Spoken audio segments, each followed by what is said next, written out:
अस्सलामुअलैकुम, welcome सालेबन encyclopedia. क्या हाल है, खैरियत है। अब हम देखते हैं कि मैट्रिक जो कैटेगरी है उसका सिलेबस क्या है और सैम्पल पेपर का ओवरव्यू देखते हैं।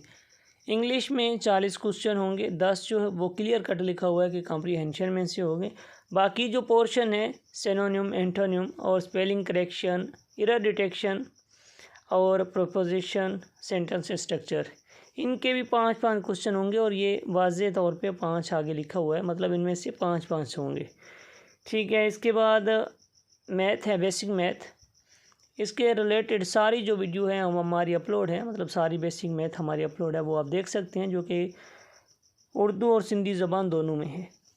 ठीक है। मैथ होगी इसके भी 20 क्वेश्चन होंगे। मैथ के कितने क्वेश्चन होंगे? मैथ के 20 क्वेश्चन है। ठीक है। इसके बाद 40 क्वेश्चन होंगे जीके के।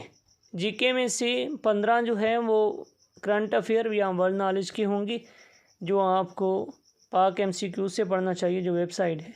उसके बाद एवरीडे साइंस के 10 क्वेश्चन होंगे, इस्लामियात या पाक स्टडी के 5 क्वेश्चन और कंप्यूटर के 5 क्वेश्चन होंगे। ठीक है। हमारे चैनल को सब्सक्राइब कर लें, हमारी बहुत सारी ऑलरेडी वीडियो अपलोड हैं और हम नेक्स्ट वीडियो अपलोड करते रहेंगे ताकि आपको फ़ायदा हो। मिलते हैं नई वीडियो में। खुदा हाफिज़।